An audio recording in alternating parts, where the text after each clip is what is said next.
이어서 지역 곳곳의 여러 소식을 자세히 확인해보는 네트워크 연결 순서입니다.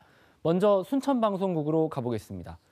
송나영 앵커, 캠핑카 같은 차들이 주차장에 오랫동안 세워져 있으면 불편한 경우가 많을 텐데 이와 관련된 소식 준비하셨다고요? 주차장에 장기간 방치된 차량 문제는 어제 오늘 일이 아니죠. 캠핑카를 설치해두고 오랫동안 방치해두는 이른바 알박기도 기승을 부리고 있는데요.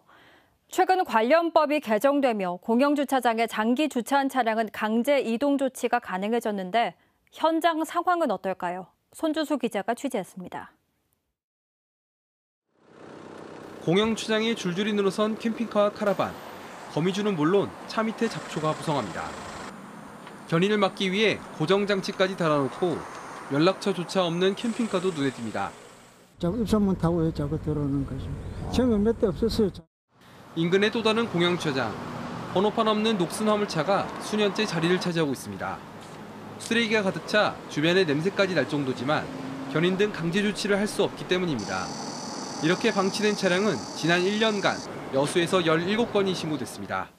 차 밑으로 이끼가 가득할 정도로 한동안 차량 이동을 안 한 흔적이 보이는데요. 이달부터는 주차장법이 개정되면서 자치단체가 공영주차장에 방치된 차량을 강제 이동시킬 수 있습니다. 무료 공영주차장에서 한 달 이상 방치된 차량은 물론 운행이 불가능한 차량은 보름만 지나면 강제 이동시킬 수 있습니다. 장기 주차된 캠핑카 역시 대상으로 공영주차장 주차난 해소에 도움이 될 것으로 기대됩니다. 하지만 현장 대응은 더딥니다. 견인 차량을 따로 보관할 장소 확보 등 구체적인 지침이 없다 보니 담당 공무원들의 대응 역시 소극적입니다.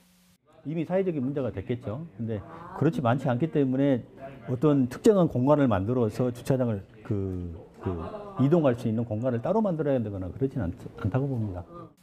이런 가운데 여수시는 무료로 운영 중인 일부 공영주차장 유료화를 통해 장기 주차를 해소하겠다고 밝혔습니다. KBS 뉴스 손준수입니다. 한국전전에 출전한 학도병을 기리는 행사가 열렸습니다. 6.25 참전 학도병 충훈선영회는 오늘 여수 진남문예회관에서 6.25 출전 74주년 기념식을 갖고 학도병의 날을 정부 기념일로 지정해줄 것을 요구했습니다.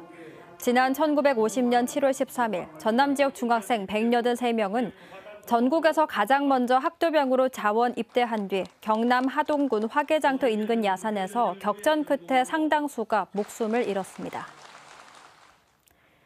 고흥군이 추석 연휴 기간 녹동항 드론쇼 특별 공연에 참여할 사연을 공모합니다. 고흥군은 추석 연휴인 9월 14일부터 17일까지 드론쇼 특별 공연을 진행할 예정이며 이 기간 관객들의 사연을 신청받아 특별 이벤트를 진행한다고 밝혔습니다.